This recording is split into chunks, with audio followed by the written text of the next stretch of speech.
YouTube, it's your boy Alex, man. We're back in another video. So we got AM Hoops' video for today. This Ja Morant situation is scary. I just know that Ja got injured. I mean, I saw the news articles just headlining his injury. I really didn't look too much into it because I'm pretty sure that AM's gonna cover it in this video for me. But if you guys like to see this video, make sure to like, subscribe down below as we're on the road to 6K. Let's get right into it, man. Since Ja Morant said the Grizzlies are fine in the West, they have been a dumpster fire. Yeah, that's what happens when you talk trash before your time. It's called karma. Ja wins Rookie of the Year, returns Memphis to the playoffs his second season. Year 3, Grizz jump from the 8th seed to number 2 in the West. They were OKC before OKC. And not just Ja, Desmond Bane, Defensive Player of the Year, Jaren Jackson Jr. Year 4, stayed yeah, they 2. never really fully recovered from that when Ja said that. Yeah, and that's the same thing with Kuzma and these Wizards, man.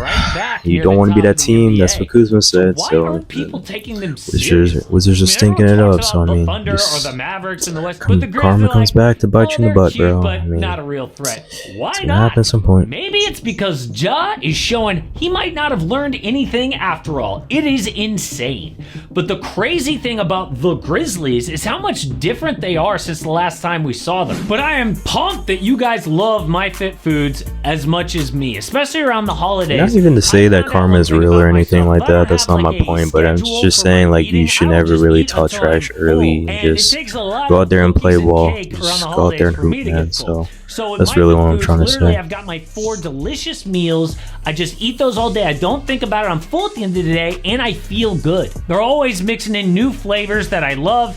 I'm really dig. Historically, they win with defense, but their offense is wrecking teams this year. It's not just Ja. Last year, they were forced to play guys that the NBA gave up on. Memphis used 51 different lineups, 33 players, the most injured team in NBA history. But that gave underdogs a second chance, like Scottie Pippen Jr., cut by the Lakers G League team. His Hall of Fame dad said, "You gotta go play overseas." But then the Grizz pick him up, and Scottie started 16 of 21 games, including 28 points. Scottie Pippen Jr. is really solid, so hopefully Bronny can at least turn into like a player like that and just develop in the G League and just be able to grow his game like Scottie was able to.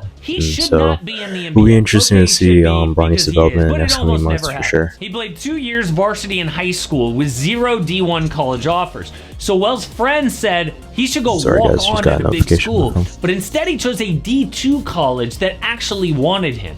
And out of the 450 players in the NBA last year, 2 rotation guys played D2 ball. So 90% come from D1, 9.96% from overseas, whatever, and a tiny, tiny sliver played Division II.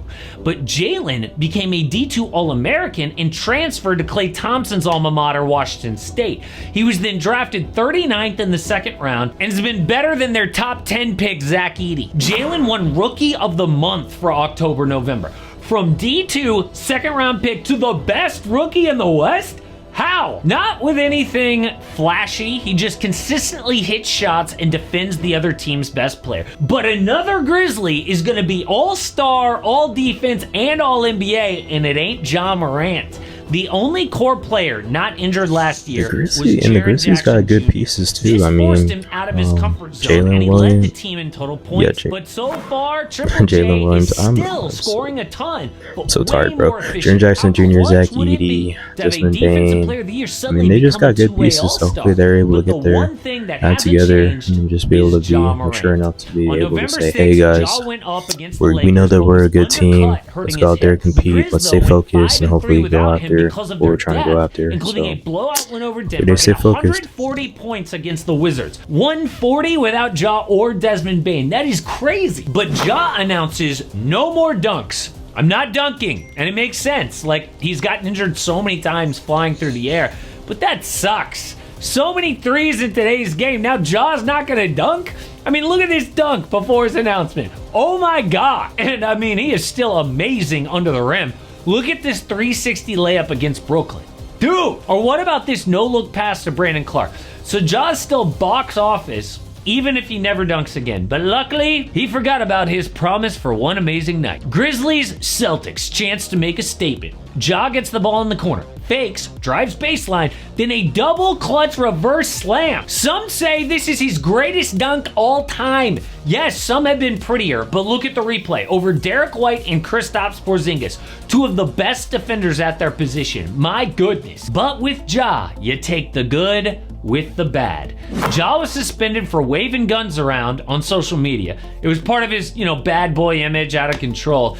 But did he learn anything? Well, this moment ain't good. Last week against the Nets, Ja hits at the buzzer, then immediately walks down that the court whole to the other bench. Jordy Fernandez stare down was just, Nets I don't know coach where Jordy that's coming from. Fernandez. That was Not just a the weird classiest situation, move, but I guess yeah, I he don't was know what. emotional. But at the I don't end know of what the necessarily game, happened in in a this game that blowout, there look was at the Ja had to score. trash talk Ja himself. goes out of I his don't know, way it's just to weird, man. trash talk the Nets coach again. So dude goes over like, hey, what's going on? Why is your guy such an a-hole? And of course, that turns into, one of those hold me back NBA fights, whatever. So you might think, oh, this coach must be a tool, like probably a loudmouth like Tom Thibodeau or something. Well, listen to Jordy Fernandez after the game. I will never speak to other players, and I don't want other players to speak to me. If they want to be nice, obviously. If not, I don't want any interaction. I think it's disrespectful. It's not part of the game. And that's what we are projecting to everybody else, especially the little ones, is play with respect for the game. Yeah, respect for the game is nowhere in Ja Morant's vocabulary. Now, some people like this. Ja said he was just trolling. But if going all the way down the court, staring at a guy, getting in his face is trolling? No, that is petty. But the NBA needs Ja to fix this because the league is dying. Remember how he was supposed to be the face of the NBA? Well, numbers just came out, and NBA ratings are down 48% since 2012. Compared to last year on ESPN, down 28%. Other leagues are setting records. What is wrong with the NBA? Some people say it's too many threes. Other people say it's politics or something. I think it is one simple reason. The NBA is star-driven. I mean, people watch the NFL or college football for the team. It doesn't matter who's playing. But basketball? They say Bird and Magic saved the league in the 80s.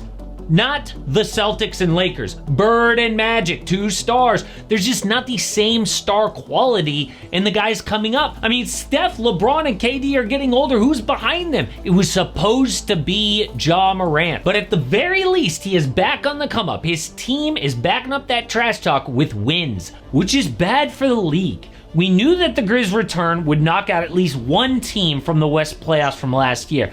So who is that so far? Well, it turns out the Grizz are joined by the Rockets and Warriors as teams to miss the playoffs, then jump into the picture.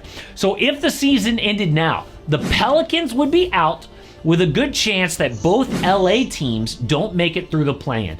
In fact, advanced stats say Memphis is a legit contender to win the championship. Historically, you need a top 10 offense and defense, and the Grizz? You guys think that Memphis is really contenders enough to win the championship, though? I just don't really know if that chemistry is going to be able to get them to that next level, but it'll be interesting to see in a couple months if I'm wrong. But no one else is. It'll be interesting to see, though. They are a real contender. At the very least, the West is now a big three of the Thunder, the Mavericks, and the Grizzlies. They have reinvented their way back to the top, but in some unfortunate ways, not much has changed. But the Warriors have made a trade. Okay, they just got Dennis Schroeder, which is kind of cool. But the big trade is still on the way. So that's gonna do it for today's video by AM. Oops, that was a great video. I think that Ja still has the potential to be the face of the NBA, but he needs to get his act together in terms of maturity, especially if he wants to be able to propel Memphis to that truly that NBA contender level that they're able to be at. So it'll be good to see if Memphis is able to make a deep playoff run this year. But if you guys like this video, make sure to like, subscribe, and I'll see you in the next one. All right, peace out, man.